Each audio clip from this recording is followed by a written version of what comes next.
Hi, Alan here from Fine Light Productions and York Road Studio. It's been a busy week here at York Road Studio. Everywhere's a bit of a mess.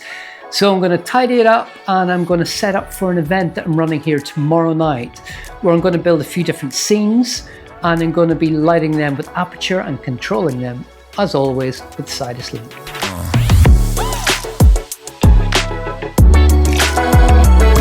Okay, so I've pretty much tidied away everything that I don't need, tidied up the space, and I've come up with two different scenes that I'm going to set up for the event. The first one is behind me, and it's what you see whenever you first come through the door into the studio, and that is made up of two different flats that butted together to create a room, and one's got a window, the other's got beautiful warm parquet wood on it, nice warm vibes going on here, yellow paint, and we're going to have a 1200X blasting through this window to give us our sunshine.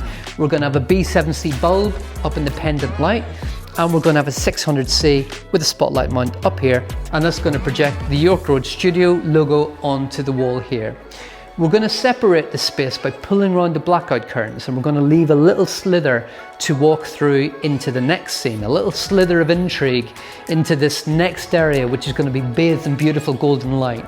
And this is where our musician is going to be performing, and her name is Fari. She's a wicked looping pedal artist. She's going to be standing just here, and we're going to backlight her with a 600C, which is going to be quite high mounted on here in a wind up stand, and we're going to have a Fresnel on here, we're going to have barn doors so we can control the light, and then we're going to light her front side, her face, with a Storm ADC. It's got the little bulb filter on here in the front, and we've got another ADC up here to kind of backlight her shoulders. So for setting up the scene for the artist, I've got these two room dividers, and they are attached to the track, so we can easily move these in, position them exactly where we want them.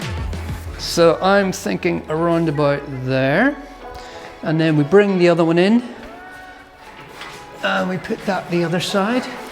So we're going to have that kind of leading into her performing in the middle. Straighten that up a little bit. So she's going to be here performing, and we're going to add some plants to the back here.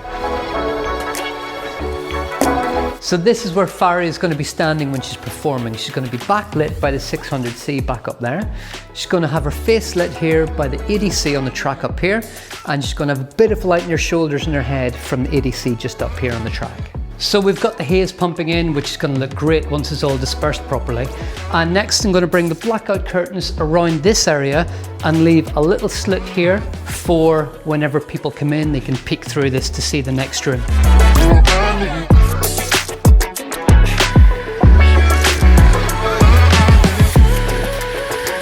So we've just got the house lights on now, and we have blacked out this area. We've added a ton of haze in here, and we're going to turn on these lights and see how we're looking. So this is the backlight on, and as you can see, it's not only giving us lots of kind of hazy beams coming through whenever there's movement, which is great, but it's also giving us these beautiful patterns and shapes on the ground here in the front. So that's the backlight, and if we want to bring the Storm ADCs in, this is one that's going to light up my shoulders and head, or the artist's shoulder and head.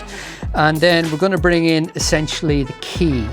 And this will be lighting this side of the face, leaving a bit of shadow on this side, which is nice. So these are kind of in shot as well as practicals. They look great as well, so that's fine. It all adds to the scene, and this is the final setup for Fari whenever she's going to be singing. So in this scene we've got our pendant light. We can go any colour we want with that, but we're going to keep it a nice neutral cool 5600. Okay, next up we've got our gobo. But what is a gobo? A gobo is a stencil or template, typically made of metal or glass, that is placed in front of a light source to control the shape and pattern of the light projected onto a surface. And again, we can change that to any colour we want. We can change that to blue, pink, green. But again, we'll keep that a kind of 3200, nice and warm to fit with the scene. And we've got our Storm 1200X coming through the window. Now this is at full brightness, very sunny day, but we can bring that down to about 60. There we are, 60. And I reckon that's good. I collaborated with the Sussex Film Office on this event, which was for people who work in the film industry, from set designers, DOPs, producers, location scouts and directors.